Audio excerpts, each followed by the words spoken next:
Passou-se setembro, outubro e novembro. Estamos em dezembro, meu Deus, que é de nós? Assim diz o pobre do seco Nordeste, com medo da peste, das fome feroz. Ai, ai, ai, ai. Autor Patativa do Assaré, em cordel, depois foi musicado. E temos muito cordel aqui de Patativa do Assaré. Temos também um Padre Cícero, feito na China. E temos também um apito. Mas só que é um apito com uma cena à la Kama Sutra. E quem trouxe tudo isso é aquele que está aqui para dialogar conosco. O Gilmar de Carvalho, professor da Universidade Federal do Ceará, doutor em comunicação e semiótica pela PUC de São Paulo, que trouxe um material lindo. Trouxe até uma mater aqui, uma Madonna do Cariri, a Mãe Santana. E vamos falar sobre tudo isso com ele, mas eu quero começar com esse Padre Cícero, Gilmar. Esse Padre Cícero da China não é de um artesão? Não, é industrial. A China está fazendo tudo em série, né? A globalização agora chegando à fé. Né? Que loucura, meu. Que loucura. Foi um presente da Dodora Guimarães para mim. E eu pensei que fosse brincadeira dela, mas aqui embaixo você vê Made in China. Um Padre Cícero na China. Na China. Quer dizer, a cultura popular, um personagem da igreja popular, quer dizer, claro, da igreja católica, mas que hoje é um mito, né, da cultura popular, do inconsciente coletivo, de uma região lá num cantinho do mundo, lá no Juazeiro, ou Nordeste, e que a indústria cultural se apropria disso e repensa isso. Isso termina sendo vendido também em Juazeiro, que é o mais curioso, né? Essa volta, né? A volta. Quer dizer, vai e volta. Não tem fronteiras, né? O mundo cada vez tem menos fronteira, o capitalismo cada vez é mais voraz e a cultura cada vez é mais dinâmica, né? Então é isso, está circulando mesmo. Isso pode tranquilamente, esse Padre Cícero, pode ser vendido em Juazeiro, ao lado de um Padre Cícero feito em Umburana, ao lado de um Padre Cícero feito em barro. Isso aqui é feito de quê? Resina. Resina. Padre Cícero. Padre Cícero. Na China. Na China. É interessante voltar, conviver no mesmo balcão, um Padre Cícero artesanal e esse Padre Cícero industrial. O capitalismo, a indústria, ela se apropria de tudo, né? De tudo. Tudo que aquilo que era marginal, tudo aquilo que ela se apropria, reprograma, reprocessa. E lucra com isso, né? Aliás, assim, a marginalidade, o que fica do lado de fora, né? A excentricidade, é um material maravilhoso para ser cooptado pelo sistema e depois a gente consome isso tudo muito bem. Aquilo que há algum tempo não era para ser consumido, aí passa a ser consumido exaustivamente. É muito curioso, Ricardo. Em que medida isso muda, por exemplo, esse fato de você ter uma apropriação dessa da indústria lá da China em relação ao Padre Cícero, e imagina em relação a outros mitos da cultura popular do Nordeste do Brasil, em que medida essa apropriação dá subsídios para uma nova análise de um pesquisador de cultura popular, por exemplo? O que isso acrescenta ao teu olhar?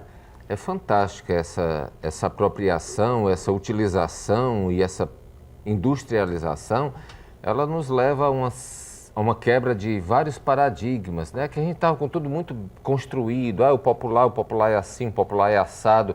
Aí, de repente, vem esse Padre Cícero da China e eu fico confuso, né? Subverte, assim, mexe com os meus valores, mexe com tudo aquilo que eu considerava como já estando muito bem organizado na minha cabeça. Esse Padre Cícero nos obriga a pensar, me obriga a pensar, a mudar uma série de valores, de conceitos, de padrões, a compreender.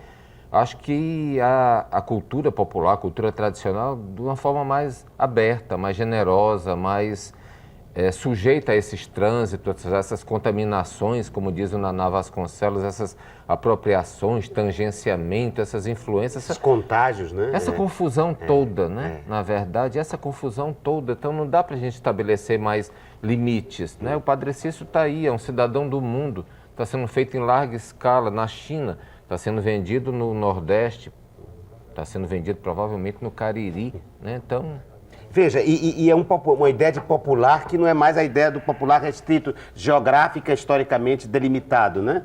Quer dizer, é popular no sentido, é popular do povo, não de um povo determinado, né? Porque na medida que um Padre Cícero desse é vendido na China, e acredito que no mundo inteiro, outros povos têm um olhar sobre ele, se identificam com ele e dialogam com ele. Então ele é o popular não mais do nosso restrito espaço, mas o popular no sentido lato da palavra, né? Um popular global, né? O popular global, de todos os povos. Que mesmo que não saibam quem é, vão ficar curiosos, vão querer saber quem é, vão pesquisar, vão estudar. E mesmo que não saiba quem é, esta figura é identificável, mesmo que você não saiba onde nasceu, o que fez, etc. É um padre. É um padre, é um cura, né? Ele é um cura com um cajado, etc., com uma Bíblia aqui. Quer dizer, então, mesmo que você não saiba quem é, onde morou, etc., mas e o que fez, dentro do seu tempo e dentro do seu espaço geográfico, já há uma identificação pela informação, digamos, imagética, visual, não é? É muito interessante. E aí, comparando, por exemplo, outra coisa que me ocorreu é que você tem aqui você trouxe também um Kama Sutra.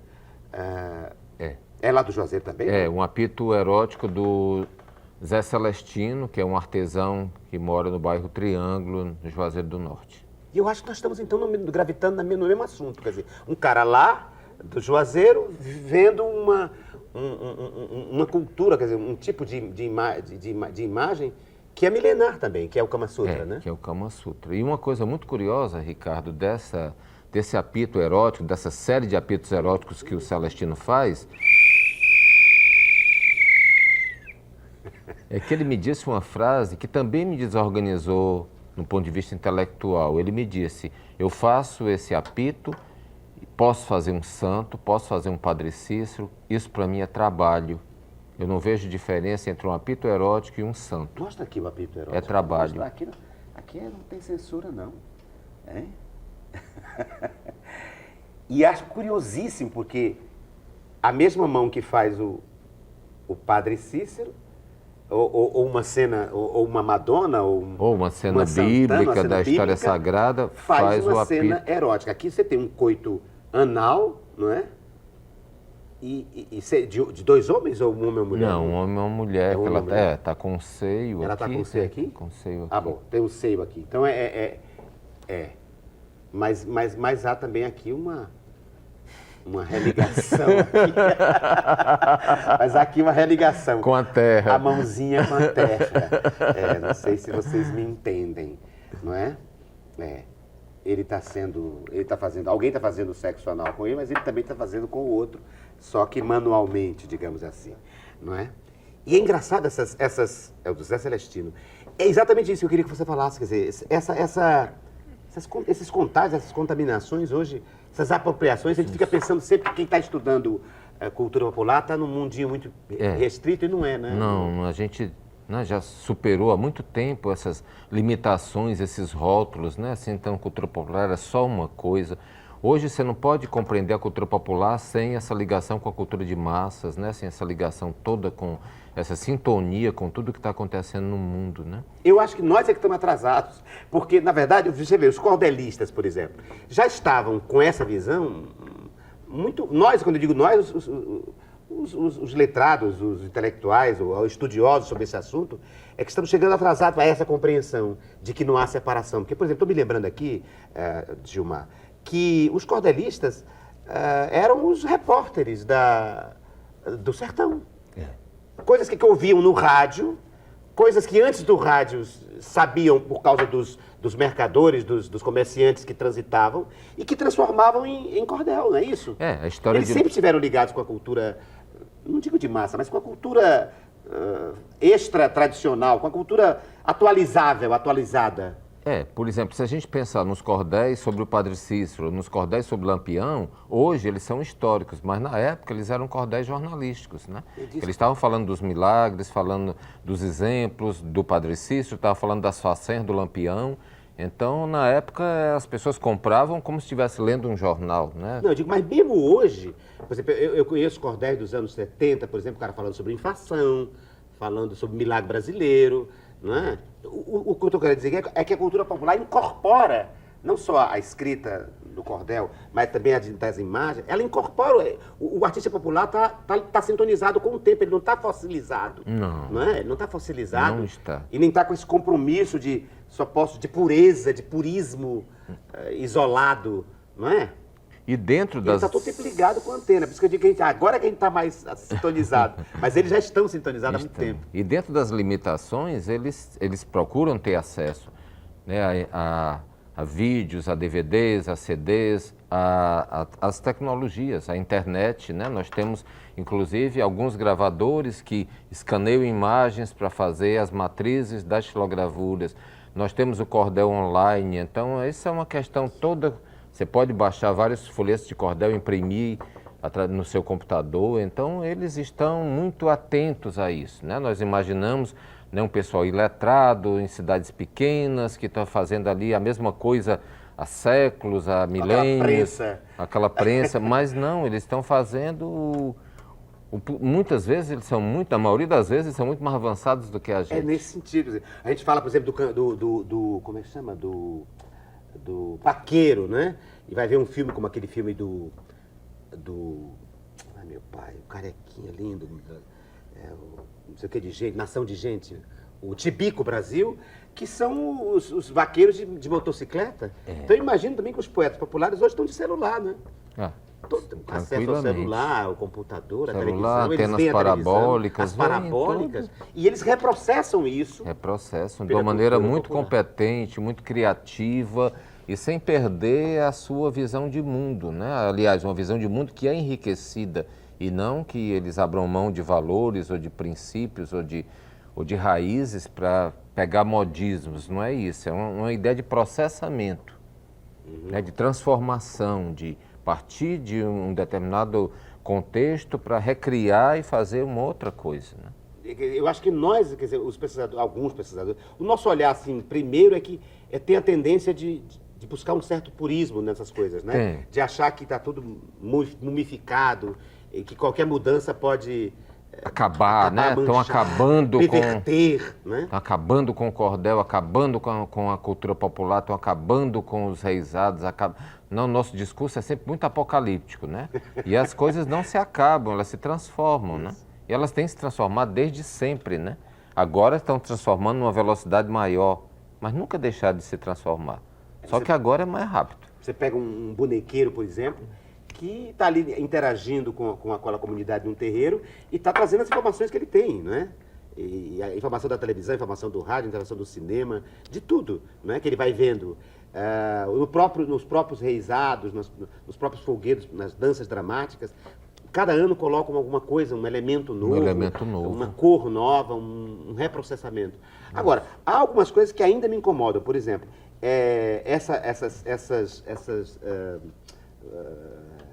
quadrilhas, por exemplo, essas quadrilhas meio sambódromo, isso me incomoda, mas acho que é meu lado conservador. Não acredito que seja. Não.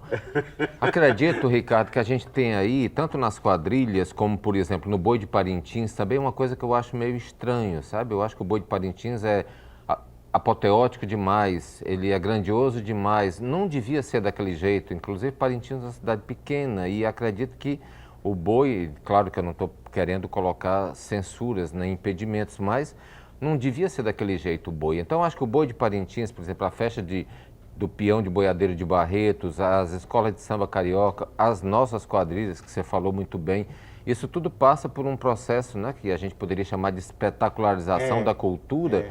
E essas quadrilhas ficaram com muito brilho, né? Ficaram com muito passo marcado, com muita coreografia. Então, a música já não é mais aquela música junina, é uma outra música. Não, e a música... Alteraram o ritmo da música. Alteraram, e não só alteraram, a música, toda a trilha é gravada em playback, então todos os ensaios são feitos com playback. E tem aquele instante da apoteose, tem um instante do mais tranquilo. Então, tem uma noção de espetáculo que eles incorporam, que é também da indústria cultural, assim. E trouxeram para o figurino, por exemplo, da quadrilha, trouxeram um figurino, assim, um elemento de baile mesmo tradicional, de contradança, que já tinha, né? Mas eles trouxeram para o figurino isso, né? Porque a quadrilha também... disso. É disso, ela vem daí, é uma dança branca que foi apropriada aí pelo Mas era sertão. com roupa de chita. Mas é com roupa de chita. Hoje não é mais. Não é mais, isso que eu estou dizendo. Parece aquele que você está num salão francês, né? E a organização, Ricardo, é a mesma organização das escolas de samba. As pessoas pagam durante o ano inteiro para ter a roupa no final do período, para poder dançar. Aí tem lanche, pagam ônibus, então você paga uma cota mensal e você adere à quadrilha. Então as quadrilhas, na verdade, são microempresas, para o bem e para o mal. Não tô...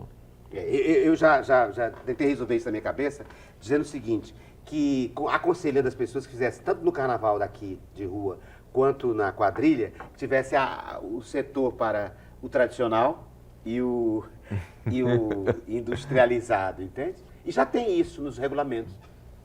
Melhor quadrilha tradicional, aí tem prêmio. E melhor quadrilha, que eu não sei nem o mesmo nome da outra, atualizada. Quadrilha pop. Pop quadrilha.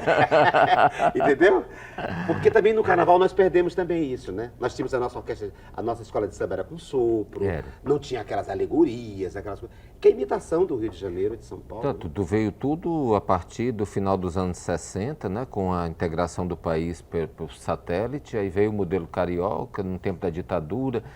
Algumas pessoas achavam muito interessante, de fato seria a Espalha Brasa, e criou-se um padrão onde Luiz Assunção e outras Prova de Fogo e outras escolas passaram a ser bregas, né, cafonas. Nós tínhamos Aquilo que era mais parecido conosco ficou brega, né? Porque o Luiz Assunção usavam as roupas, a escola dele usavam as roupas com umas lantejoulas bordadas e tudo, então não tinha abre-alas, não tinha, né, mulata fechando, não tinha nada, era tudo muito... Tinha o baliza, a figura mais importante era o baliza, né? Mas será que a gente não está aqui, quer dizer, eu pelo menos, comecei fazendo a apologia dessa cabeça sintonizada e conectada com o mundo que sempre foi da cultura popular, dos artistas populares, criadores, e ao mesmo tempo estão aqui chorando porque a gente não aceitou essas mudanças? Não acredito que você não tenha aceitado, nem que eu não tenha aceito as mudanças. Eu acredito que nós estamos refletindo e estamos discutindo questões que poderão, talvez, dar alguns insights para outras pessoas ou para nós mesmos. Não acho que seja um discurso nostálgico.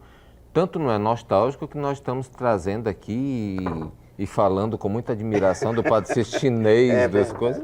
Mas tem uma coisa, tem um elemento realmente nostálgico, da saudade, da infância, do maracatu que a gente viu, ou do folguedo que a gente viu quando era criança. Tem um pouco. Mas eu acho que depois a gente para e diz, espera aí, não podemos ficar cristalizando as coisas, né? A infância minha não é a infância do mundo, não é apenas minha. Então as coisas são dinâmicas, né? E eu comecei o programa, Edmar, cantando Triste Partida, porque você trouxe vários cordéis do nosso Patativa do Assaré. E enquanto eu mostro, eu gostaria que você falasse por que trouxe isso, por que você pautou o cordel do Patativa. Olha, o Patativa, nós deveríamos estar entrando nas comemorações, no início das comemorações do centenário dele, que será comemorado em 2009, e eu trouxe o Patativa para mostrar que ele é atual, que ele é permanente, que ele é clássico, que ele é eterno. Veja aqui, olha aqui, duas coisas que tem a ver com o que nós estamos dizendo. Vejam vocês aqui, ó. Um cordel, glosa do Patativa, do Assaré, glosa sobre o comunismo. Quer dizer, o Patativa falando sobre uma visão dele, de um pensador de Marx, enfim, do marxismo, do comunismo, etc. Depois, história de Aladim e a Lâmpada Maravilhosa. Não tem nada com o universo específico, restrito, nem do Assaré, nem da região do Cariri, nem de coisa nenhuma, né? É um outro mundo. Das Mil e Uma Noites. Das Mil e Uma Noites. E está lá o Patativa refletindo sobre isso, para comprovar essa circularidade, né? Essa sincronicidade, da cultura, essa sintonia, dessa antena aberta da cultura popular. Você estava dizendo que o Patativa está comemorando agora? Não, ele está Seriam 99 anos agora em março, e eu digo, poderia ser um bom pretexto, um ponto de partida para nós iniciarmos os festejos da comemoração do centenário dele no próximo ano, né? No próximo ano, sim. em 2009. 2009, né? E outra coisa que era boa do Patativa é que ele tinha algo que também é fruto dos grandes menestréis aí populares, que é essa performance da oralidade, né? Uma coisa era ler Patativa, outra coisa era ouvir Patativa. Impressionante, Ricardo, você que é um homem de teatro, aliás, uma pessoa importante do teatro brasileiro, como o Patativa ele crescia, como ele na hora da performance, como ele deixava de ser aquele homem de 1,50 m, pequenino, atarracado, e como ele se transformava assim no grande intérprete, né, da sua própria poesia. A poesia do Patativa, você disse muito bem, é uma poesia para ser lida em voz alta, é uma poesia da voz. Ela está impressa porque teria que ter um suporte. Só a voz ela é muito perecível, né? Ela é peregrina, a voz se perde. Então o Patativa era muito preocupado em registrar por impresso, no impresso, o material dele.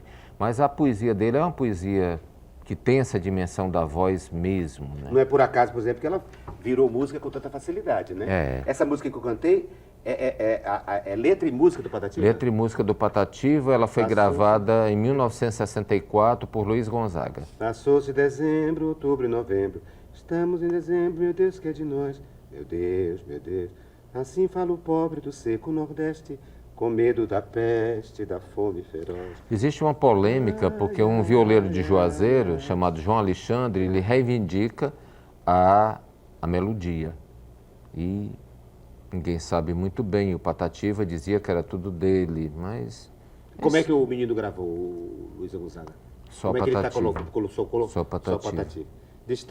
Distante da terra tão seca, mas boa. Sujeito à garoa, à lama e ao pau. É triste se ver um nortista tão bravo, viver sendo escravo na terra do sul. É o final. Quando o nortista sai daqui, né, o nordestino sai daqui e vai para São Paulo. E ainda a expressão nortista, né? Nortista. O Nordeste ainda não existia como referência. Nordeste realmente é muito recente, quando é que se inventa o Nordeste? Porque tudo dos anos 40 e 30 era norte. O norte, vamos para o norte, não é? Incluía o Nordeste e o norte mesmo, Amazonas, o Pará. Que invenção é essa do Nordeste? Essa invenção do Nordeste, ela é uma invenção que passa pela seca, né, que vem depois com a criação do Banco do Nordeste, no início dos anos 50, que se reforça com a Sudene, né? Então, acho que aí há toda uma delimitação, né, que é um processo tanto de justificar maiores investimentos feitos pelo governo na região, como também um processo, eu acredito que de nos excluir, de nos considerar assim esse gueto, né, semiárido, essa coisa meio desértica, e a região que é sempre muito marcada pelo coronelismo, né, assim como se não houvesse coronéis no Sudeste ou em todos os lugares do Brasil, né? Então ficamos muito estigmatizados com essa região da pobreza, da religiosidade popular, da mão estendida, do coronel. Aí acho que também o Nordeste, essa delimitação serviu para isso, para reforçar estereótipos, para reforçar nossa própria exclusão. E não há vantagem, você não encontra efeitos positivos nessa delimitação? Alguns no sentido dos investimentos, mas esses investimentos foram tão mal priorizados, né, e foram tão dilapidados pelas elites, né? Então, esse investimento muitas vezes ficou pelo meio do caminho, né? Eram os poços da fazenda de não sei quem, o açude na fazenda de não sei quem, o asfalto queria beneficiar as fazendas de não sei quem, as terras de fulano. Então, o povo mesmo, acredito que ele vai entrar em cena poucas vezes na história do Brasil, e uma delas é agora no governo Lula.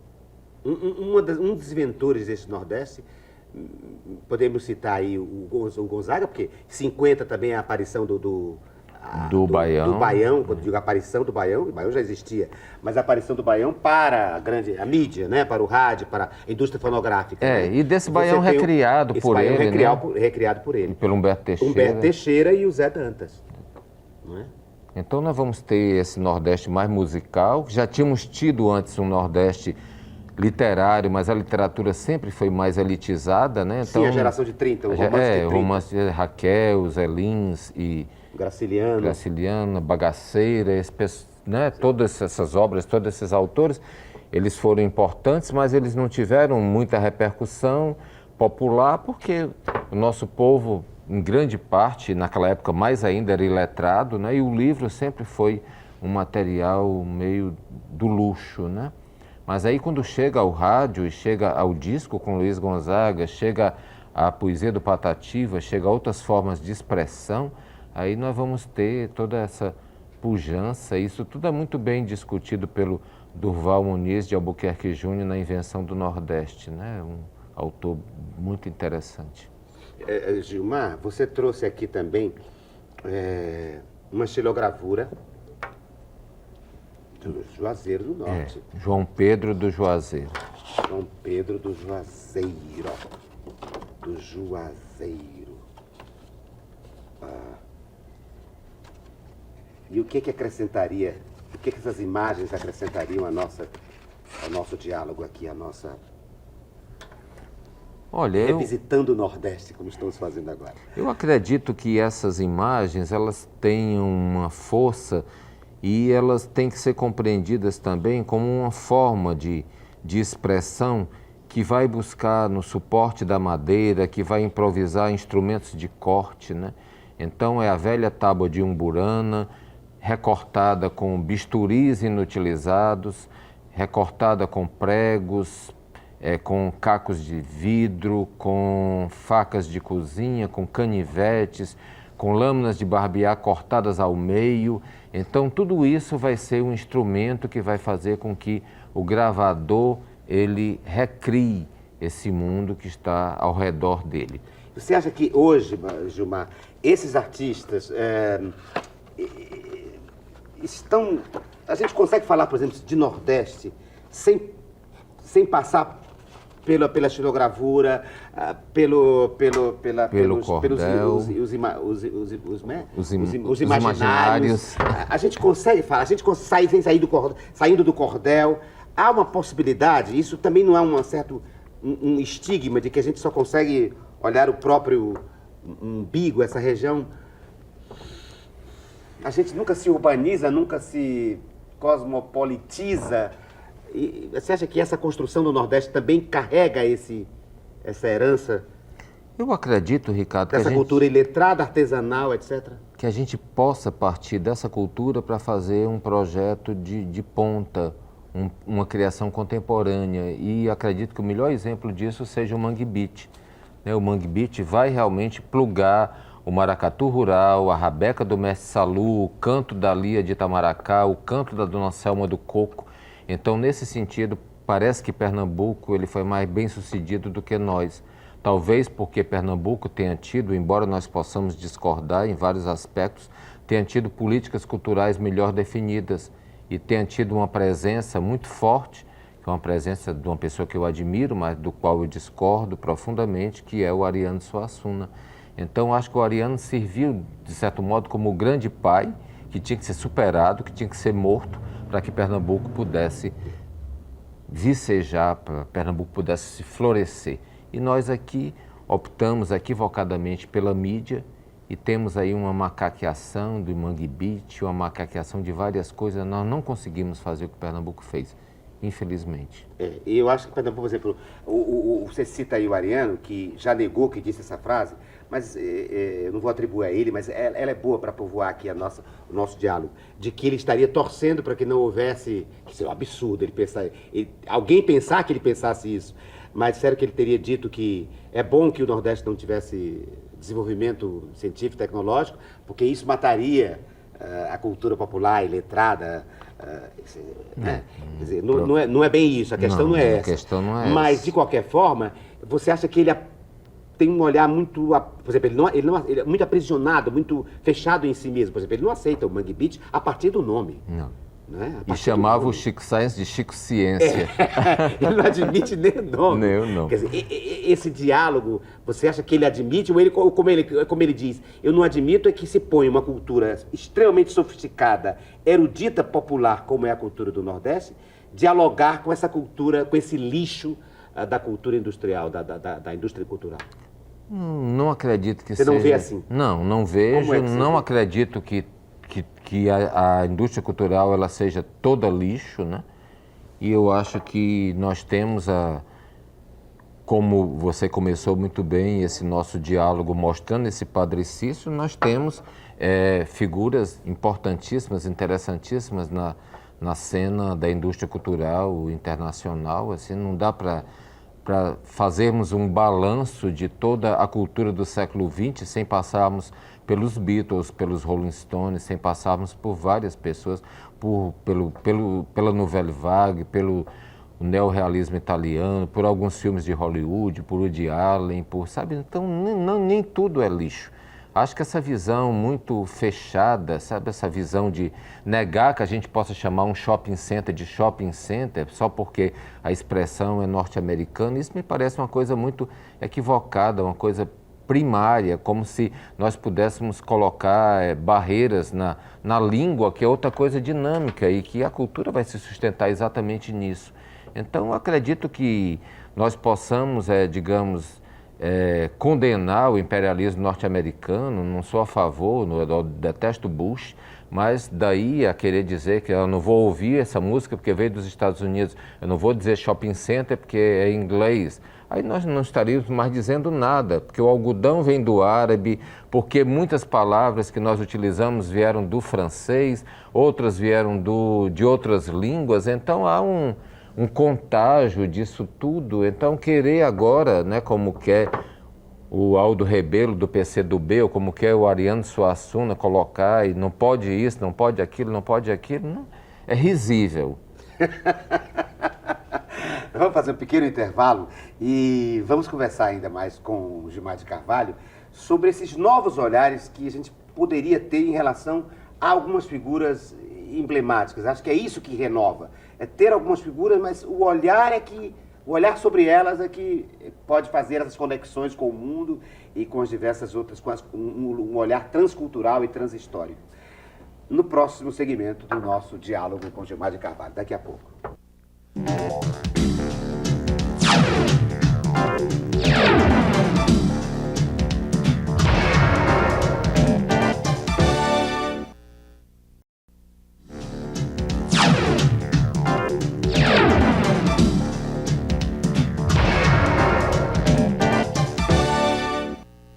Nós vamos ao segundo segmento do programa Diálogo de hoje, conversando sobre Gilmar de Carvalho, sobre as relações e inter-relações da cultura popular, da cultura tradicional, do cearense com o mundo.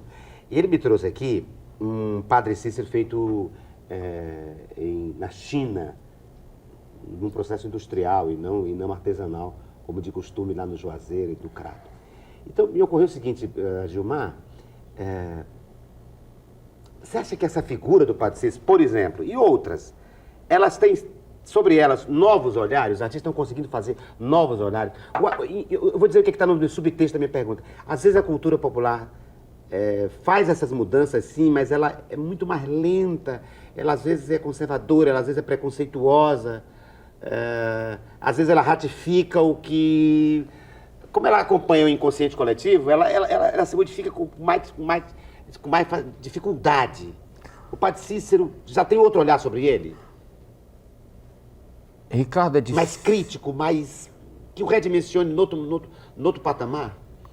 É difícil porque ele é muito marcado pelo devocional, né? Então, os artistas geralmente são devotos do Padre Cícero. É difícil. E fica difícil desmontar essa ideia que se tem do Padre Cícero. Do patriarca, do pai, do bom, do padrinho, do santo. Que, na verdade, ele era tudo isso, mas era também um homem político, ele tinha um outro tipo de ação que nem sempre é bem compreendida e bem explicada, né? E tinha todo um lado complicador feito pelo Floro Bartolomeu, mas eu sou devoto do Padre Cícero, considero o Padre Cícero... Sou devoto do Padre Cícero.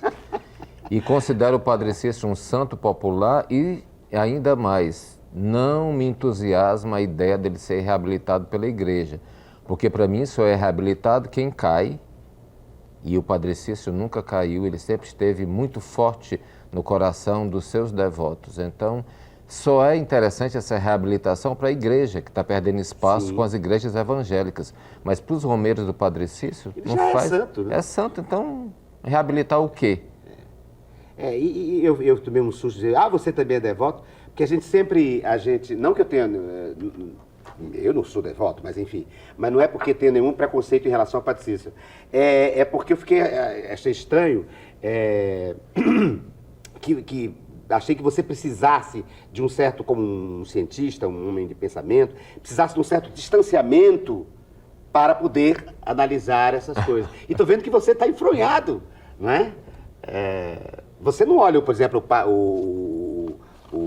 O Patativa? o Patativa sem paixão, apenas como um bisturi do seu olhar de semiótico, de doutor em semiótica. Também o Padre Cícero, não. Não. Você se põe, você se irmana com aquela A gente se com aquela envolve, cultura. né? Aliás, eu acho que as escolhas desses temas para pesquisa, elas já implicam uma visão de mundo. Então, eu não iria estudar uma pessoa que não me interessasse, com a qual não tivesse afinidade, da qual eu posso discordar em alguns pontos, mas eu tenho uma profunda admiração pelo Padre Cícero. Né? Essa ideia da ciência, como é a ideia também do jornalismo imparcial e da ciência só racional, isso é um mito, um né? mito Não existe. idiota, Como né?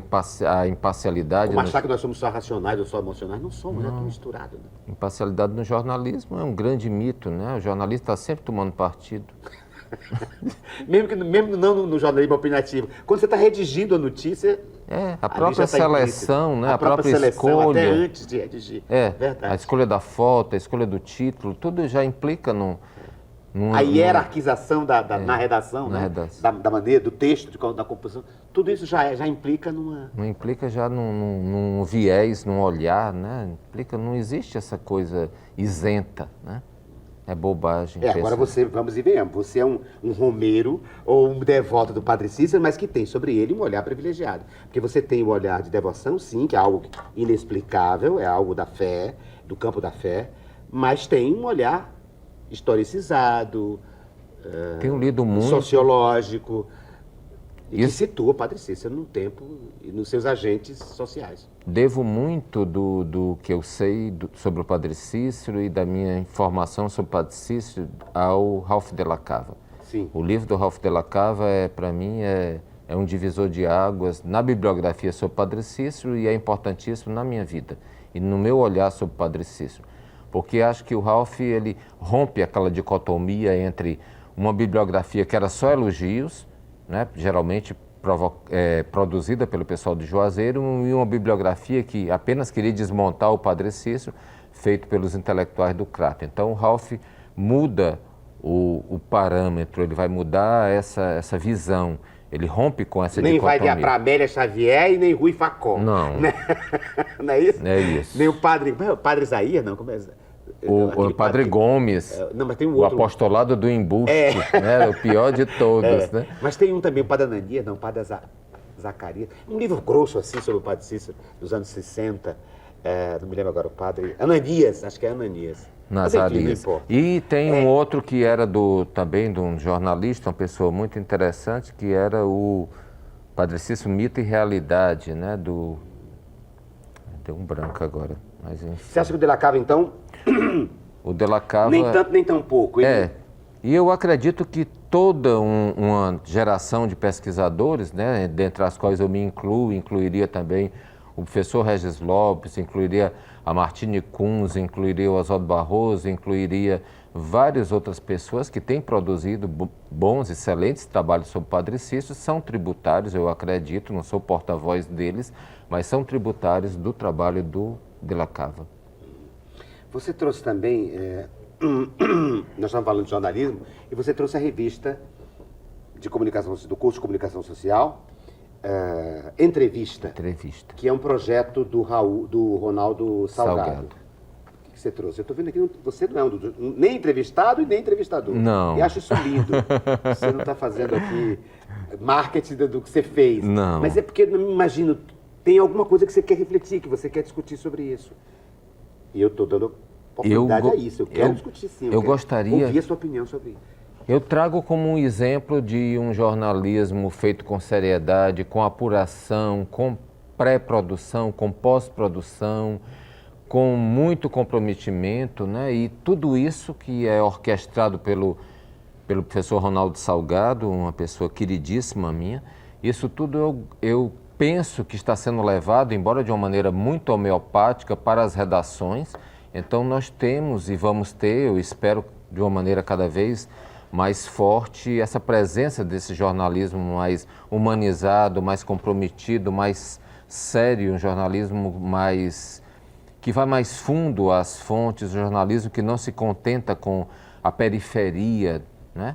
Que de certo modo é o que você está fazendo no seu programa. Eu estava dizendo no intervalo brincando, mas é verdade, que é um programa que cansa, porque é um programa que nos obriga a pensar. Nós não estamos aqui já sabendo tudo que a gente vai responder. Eu não recebi as respostas, as perguntas por e-mail, e eu não trouxe as respostas prontas. Então esse programa está sendo feito aqui e eu estou achando fantástico e eu estou ficando cansado. Então eu queria que isso fosse que esse trabalho que o professor Ronaldo desenvolve com os alunos da UFC, do curso de Comunicação Social, Habilitação em Jornalismo, que esse trabalho fosse para as redações do Diário do Nordeste, do Estado, de O Povo, da Folha do Ceará, de todos os jornais que nós temos no Estado. Será que o jornalismo que se faz na escola de comunicação, até que ponto ele atravessa a rua e vai até as redações? Às vezes me dá a impressão de que a gente vive, quando está fazendo a escola de comunicação, um tipo de jornalismo, e quando vai para a redação, para o mercado, a gente tem que abdicar de uma série de... Tem que abdicar, mas acontece que aprendizados, né? As empresas, em alguns momentos, elas precisam do sangue novo, elas precisam da contestação, elas precisam da vibração que os estudantes levam. Então, as coisas são... Há uma troca também nesse campo, sabe? A gente tem que se enquadrar um pouco, a gente tem que se adequar e, às vezes, parecer que está abrindo mão de alguns princípios, de uma certa contundência, mas a gente também leva isso para as empresas. Perde um pouco ali, ganha ali. Ganha ali. Não leva tudo, mas leva, né? É uma guerra de guerrilhas, Ricardo, sabe? E é uma guerra permanente, sabe? É permanente, é uma luta permanente. Você disse, por exemplo, que a visão que o Ronaldo, essa figura extraordinária, o Ronaldo Salgado, ele não se prende apenas esse jornalismo aqui não se prende à superficialidade, etc. E tem outra coisa, não se prende também só à palavra. Uma coisa que quando me vinha a palavra Ronaldo Salgado, eu só me lembro de um jornalista que não lê apenas o que o entrevistado, as pessoas dizem. Ele lê a gestalt, ele lê o olhar da pessoa e descreve isso. Descreve. Se ela fez uma pausa, como foi a inflexão que ela deu, o corpo. Quantos cigarros você fumou, se você se coçou muito ao dizer. Se tomou água. Se tomou água, se não tomou. Se num determinado momento que o jornalista fez uma pergunta, você gaguejou, lhe faltou saliva e você teve que tomar. Tudo isso é constituinte não é? Vai constituindo, vai criando perfil, né? Vai. E é dentro desse perfil que você tem uma aproximação com a personagem, né? É um contato integral, nós não vamos ter nunca, mas a gente tem uma ideia mais precisa da personagem. E eu tenho que tratar desse tema, que é um tema que me ocorreu, e vou partir daqui de um dos objetos que o Gilmar de Carvalho, o professor Gilmar de Carvalho, trouxe. Ele trouxe também uma coleção do Laboratório de Estudos da Oralidade, UFC-US. Que são CDs, tem esse aqui sobre o Ramos Cotoco, o Clemério Moura, as sanfonas de Clemério Moura, os oito baixos de Chico Paz, a Wanda Ribeiro Costa, né? Missa Breve do Sertão e outras canções, e o Alfredo Miranda Alpife. Mas eu vou me concentrar aqui num deles, que é o Ramos Cotoco. Primeiro perguntar por que você trouxe, depois fazer o que eu quero. Diga. Olha, esses discos, eles são uma tentativa de interferência, de registro do laboratório, né, que é constituído pelo professor Ismael, pela professora Martini, professora Elba Braga Ramalho, Ismael por Deus, Sulamita Vieira. Então, é um grupo bastante interessante, bastante consistente de pessoas que resolveu ir além da sala de aula e ter uma proposta para a cultura do Estado. Então, nós temos essa série de 5 discos, estamos preparando outros, e eu trouxe porque eles são bonitos, eles são eles recuperam sonoridades, eles buscam a tradição, mas é uma tradição que dialogue com a contemporaneidade. Então, eles não estão em todas as lojas, aí eu acho que o maior número de pessoas precisa ver. Compositores, né? Compositores. Por exemplo, você tem aqui o nosso Ramos Cotoco. Deixa eu ver se tem uma música aqui bonitinha que fala do bonde. Não tem. Não tem? Vai ficar pro Ramos Cotoco 2. Bonde, moça não pode engordar, não trabalha, não faz nada, leva a vida a namorar. Da assim, Peraldiana, não era? Não, mas foi incluído na versão da Peraldiana, foi da primeira montagem. Se o bonde passa, está na janela o dia inteiro. Namoram todas, é um horror do motorista. Ao passageiros e ao cobrador. Que é uma crônica da cidade de Fortaleza, né? E aí nós temos outras crônicas de Fortaleza também. Por exemplo, ele vai falar no Jogo do Bicho, ele vai falar no Boró, que era um dinheiro que circulava, uma espécie de um vale. Ele vai falar no arrombamento da Barra do Cauípe, que trouxe peixes demais para Fortaleza, e enfim. Isso é a Fortaleza do final do século XIX, começo do século XX. Do século XX. Aqui no ar uma ideia. Aproveitem enquanto eu estou vivo. Eu sei as músicas do Carlos Câmara, as músicas do Ataíde Cavalcante, da Diva Câmara, do Euclides Silva Novo, sabe? Acho que daria, não digo que sou eu que vou gravar, mas enfim, posso gravar só uma e convidar outros cantores. Mas era preciso salvar. Era preciso. Frederico Severo. O pai do Jorge Nertal. O Teixeirinha. O Teixeirinha, que tem coisas tão lindas. O Carlos Teixeira Mendes, né? Que tem um poema, por exemplo, que ele não publicou no Cacos de Joia, que é o único livro dele, que é O Vento, imaginando em muitas luas, eu tive um dia um pensamento. Eu penso que o sol e o mar deviam ser como o vento. Quer dizer, são coisas que se perdem, que se a gente não começar a gravar, vai se perder, tanto em verso quanto em música, né? E nós somos muito da oralidade, né? Não é? Somos muito da oralidade. Graças a Deus. Mas eu queria eu fiz toda essa onda e dar essa ideia, se vocês quiserem, eu me prontifico a ajudar a recuperar essa coisa dos anos 10 e 20 do teatro, da música no teatro, que é preciso gravar. Mas eu queria falar uma coisa que me ocorreu e que tem a ver com o material que eu lhe trouxe. Agora chegou a hora de botar na mesa assim, material novo. Que você me trace um aí, que eu nem sei o que é, mas eu vou mostrar o meu, porque eu não quero perder. Eu trouxe para você um espelho. Vem cá.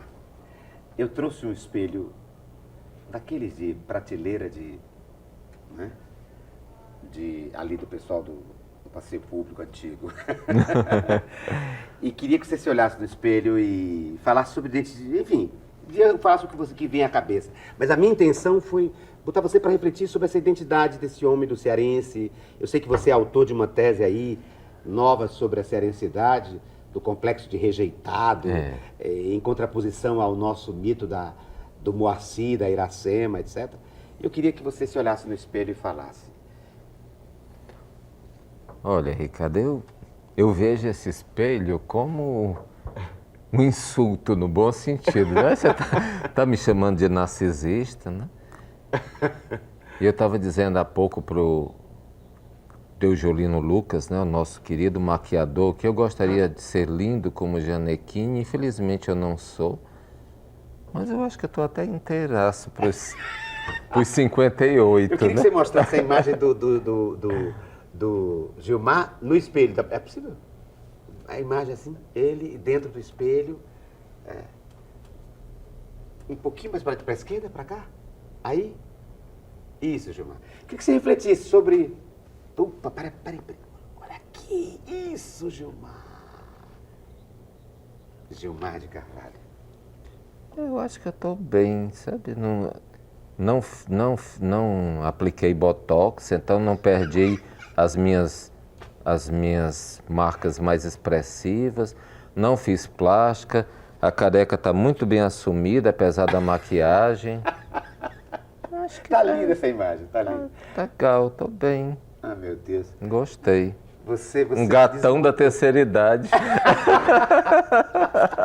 Você me desmontou, porque eu queria... Foi maravilhoso o que você está dizendo, mas eu queria que você falasse sobre a sua identidade, sobre essa coisa Se você, por exemplo, você tem complexo de rejeitado, você disse que o cearense tem complexo de rejeitado.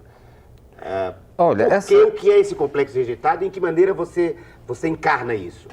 A rejeição. Em que medida você encarna isso? Eu acredito e levantei essa hipótese da rejeição pelo fato de que nós queremos sempre, né, ter o melhor, o maior da América Latina, o maior do Brasil, o melhor, o maior da região, o maior. Então isso só pode me parecer, embora seja uma psicanálise de para-choque de caminhão, só pode parecer um complexo de inferioridade muito grande, né? Por que tem que ser maior da América Latina, do mundo, do Brasil? Não tem que ser coisa nenhuma, né? E outra coisa, a gente tende muito a puxar o tapete do outro, né? Aqui, enquanto os baianos são todos divinos, maravilhosos, nós somos todos filhos da puta, né? Então, nada que presta, ninguém presta. O Gilmar está no programa do Ricardo, eu lá vou ver isso, eu vou desligar logo. Esse cara é um chato, é um narcisista, é um idiota, é boçal, é pedante, só quer ser isso, só quer ser aquilo, né? Nem parece... nasceu em Sobral. Nasceu em Sobral. Mas eu acredito que essa rejeição ela possa ser superada. Eu acho que é uma questão da gente talvez tentar fazer uma psicanálise coletiva e ver que nós temos pessoas interessantes aqui, temos trabalhos sérios aqui no Ceará. O trabalho do Ronaldo é um trabalho sério, o seu trabalho é um trabalho sério, o trabalho do Ismael Por Deus, nós temos trabalhos muito sérios aqui. Você acha que nasceu esse complexo naquele texto que você falou, que você fez sobre isso, sobre o complexo de rejeitado? Você disse que foi a hora que o pai foi embora, na hora que o Martim foi embora? Não, Um Ricardo... assim, não me lembro agora exatamente. Não, começa Como é que começa? Qual é o epicentro, assim, da pá? É o fato do donatário da capitania não ter vindo aqui. É o donatário, não ter vindo aqui. Um tal Álvaro não sei o quê. É Antônio Cardoso de Barros. É Antônio Cardoso de Barros. Não veio aqui. Então não veio tomar posse. Não veio tomar posse, porque na verdade era um imenso areal entre Pernambuco, que tinha cana, e o Maranhão, que tinha muita água, tinha riquezas. Então aqui não era nada. Agora a gente precisa superar isso, conviver com as dificuldades, conviver com a nossa própria feiura, sabe? Conviver com nossas limitações. Eu acho que a gente tem tudo, isso aqui tem tudo para ser ótimo, para dar certo. Agora precisa passar por uma espécie de catarse, a gente tem que botar um bocado de bicho para fora. E esses bichos têm que ser postos para fora, não com quem não tem nada a ver com isso. Eu não vou lhe agredir, sabe? Eu tenho que agredir em outras instâncias, aí eu tenho que tentar resolver isso de outra maneira, sabe? E não ficar aqueles caranguejos dentro da bacia, uns querendo matar os outros. Ou então uma porção de gente horrorosa em coluna social, sabe? Mulher sem pescoço, de chapéu, um horror de gente ganhando dinheiro com picaretagem, sabe? É uma coisa, um espírito novo riche, sabe? Uma Fortaleza Nova rica, triste, pobre, que não era assim. Não era para ser assim, sabe? Nós temos aqui pessoas interessantíssimas, temos um grande tesouro, um grande legado de cultura. Por que a gente não leva isso para frente, sabe? Por que a gente não supera tudo isso? E por que a gente fica, sabe, com essa mesquinharia, sabe? Chega de mesquinharia, terra de muro baixo, Cearazinho, chega de baixaria, sabe? Eu quero isso aqui melhor, eu sonho com isso aqui melhor. A melhor de verdade, não o melhor de propaganda política. Muito bem, agora eu vou olhar para mim. E trouxe a minha para me desmontar? Já está chegando ao fim o nosso Eu não sei se eu vou lhe desmontar, mas eu trouxe alguma coisa no bom sentido, que me inquieta, Ricardo. A palavra é essa. Que me causa indignação. Uma camisinha? É. Uma camisinha, preservativo. Lubrificado. Uma camisinha. Eu vou lhe dizer por que eu trouxe isso. Eu não vou citar nomes, não seria correto, não seria de bom tom, mas as pessoas vão saber do que eu estou falando. Existe uma rede de farmácias em Fortaleza que não vende preservativos porque os donos são ligados a uma determinada confissão religiosa. Isso me parece uma coisa contra a humanidade. Eu acho que esse preservativo, ele é um instrumento a favor da vida. E a mim me toca profundamente você dizer isso, Não só pelo que penso, mas pelo que já fiz. Você sabe que eu fui vítima durante Sei.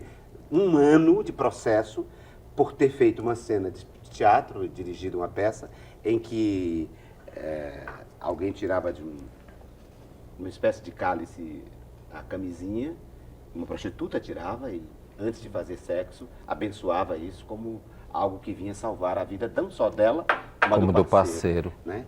E isso foi uma polêmica enorme. Eu lembro. Que criou jurisprudência, nós fomos absolvidos, eu, Carlos Cardoso e Eugênia Seabra, na peça A. Então é extremamente útil você ter trazido isso aqui. E outra coisa, eu estava todo tempo aqui me questionando com o terceiro olho. Veja, a gente estava falando de que a gente não deve ficar como um se comendo os outros, né? Um siri na lata, né? E aí eu disse, o que é que você trouxe para me desmontar? Né? Quer dizer, você vê, o próprio inconsciente me traiu. Quando eu digo desmontar, não é deixar o outro em apuros, em não. situação... Desmontar no sentido de se programar. Afinal de contas, ele não sabia o que nós íamos conversar. Não. Mas ele trouxe coisas. Então Mas ele eu não tinha um terreno, sabia do mais ou menos. espelho e você não sabia da camisinha. Exatamente. Quer dizer, de qualquer forma, mesmo trazendo material, sem saber das perguntas e qual era o tema, qual era o enfoque que eu ia dar, o Gilmar tinha mais ou menos uma ideia. Bom, ele vai falar mais ou menos por aqui, nesse universo aqui, não é? Embora ele tenha trazido coisas que nós não falamos, como essa Santana aqui e outras coisas que ele trouxe, porque não deu tempo. Mas esse momento do programa vai dizer, então, agora eu posso trazer também um outro elemento, né? Jamais imaginei que num programa com Gilmar de Carvalho nós fôssemos falar De de camisinha. preservativo e desse crime, que é alguém que tem Um um estabelecimento, estabelecimento de saúde pública, né? De saúde popular, não digo pública, de saúde popular, que se nega a vender o que não devia nem ser vendido, né?